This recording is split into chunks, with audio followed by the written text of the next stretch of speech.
y el que vendrá contra él hará su voluntad.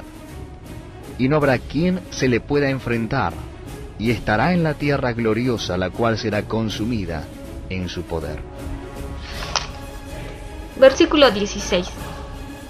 Aunque Egipto no había podido subsistir delante de Antíoco Magno, el rey del norte, Antíoco Asiático no pudo subsistir delante de los romanos, que vinieron contra él.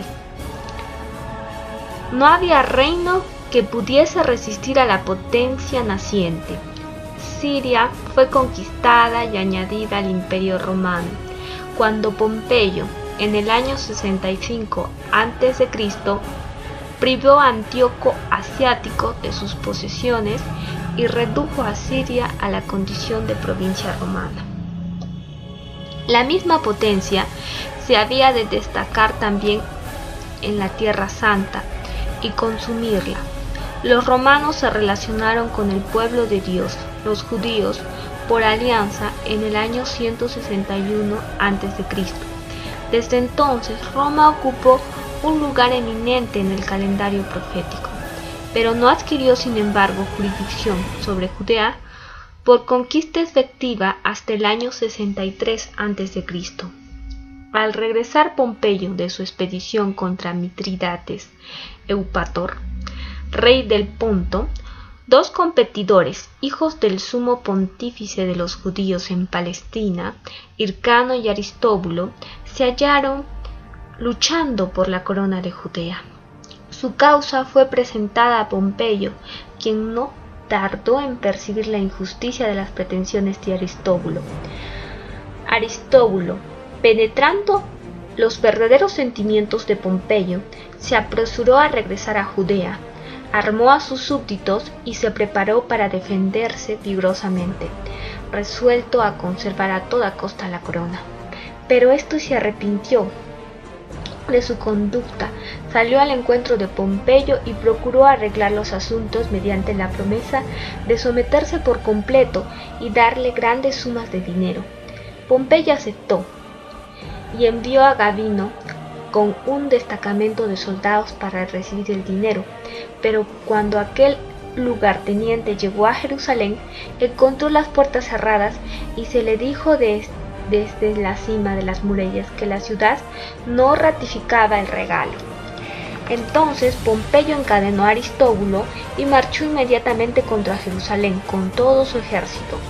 Los partidarios de Aristóbulo querían defender la ciudad, los de Hircano preferían que se abriesen las puertas. Como estos últimos eran la mayoría, prevalecieron y se le dejó entrar libremente a Pompeyo en la ciudad.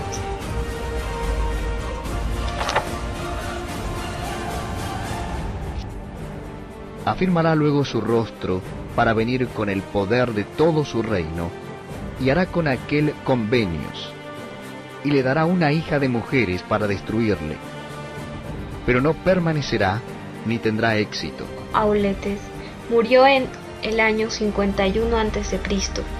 Dejó la corona y el reino de Egipto a la mayor de sus hijas sobrevivientes, Cleopatra, y a su hijo mayor, Ptolomeo XII, niño de 9 a 10 años de edad, y ordenó en su testamento que deberían casarse y reinar conjuntamente. Como eran jóvenes, fueron puestos bajo la custodia de los romanos. El pueblo romano aceptó el cargo y designó a Pompeyo guardián de los tiernos herederos de Egipto. Pronto estalló entre Pompeyo y Julio César una disputa que culminó en la famosa batalla de Farsalia. Pompeyo, derrotado, huyó a Egipto. César le siguió inmediatamente allí, pero antes de su llegada Pompeyo fue vilmente asesinado a instigación de Ptolomeo. César asumió entonces la custodia de Ptolomeo y Cleopatra. Halló a Egipto conmovido por disturbios internos, pues Ptolomeo y Cleopatra se habían vuelto hostiles el uno hacia el otro, puesto que ella había quedado privada de su participación en el gobierno. Cleopatra tenía derecho a ser oída si César iba a ser el juez, y se las arregló para llegar a la ciudad y hallar a un barquero que la llevase a él. Vino y vio y venció. A las dificultades militares que había para retirarse ante el ejército egipcio, se añadió el hecho de que César ya no quería irse. Tenía más de 50 años, pero conservaba una imperiosa susceptibilidad que evocaba la admiración de sus soldados. Cleopatra tenía 22 años, era tan ambiciosa y de tan elevado temple como César mismo, y resultó ser una mujer a la cual podía comprender y admirar y amarla. Entonces, César no tardó. César decretó finalmente que el hermano y la hermana ocupasen conjuntamente el trono de acuerdo a la voluntad de su padre. No tardó en estallar una revolución en Egipto. Los egipcios intentaron destruir la flota romana y César contestó quemando la de ellos. Como algunos de los barcos incendiados fueron empujados contra el muelle, se incendiaron varios edificios de la ciudad y quedó destruida la famosa biblioteca de Alejandría.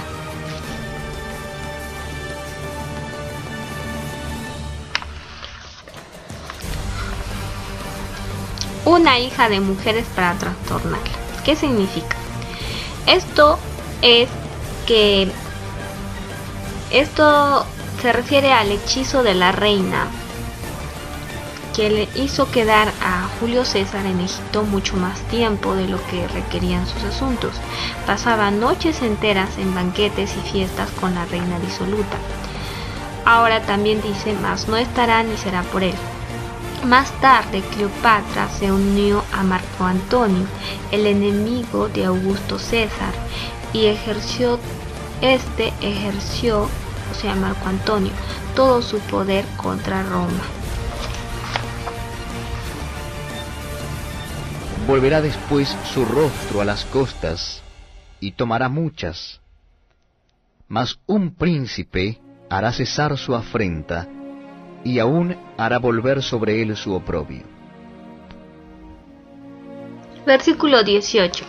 La guerra que hubo de sostener en Siria y Asia Menor contra Farnaces, rey del Bósforo, Cimerio, apartó a Julio César de Egipto. Al llegar a donde estaban los enemigos, sin darles descanso a ellos ni a sí mismo, cayó inmediatamente sobre ellos y obtuvo una victoria absoluta.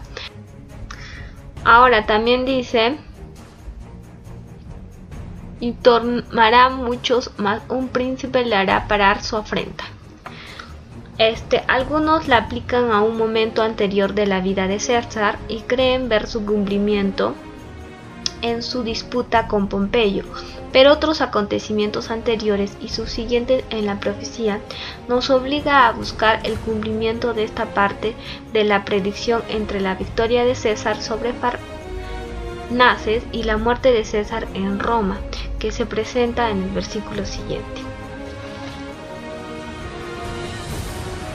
Luego volverá su rostro a las fortalezas de su tierra, mas tropezará y caerá, y no será hallado.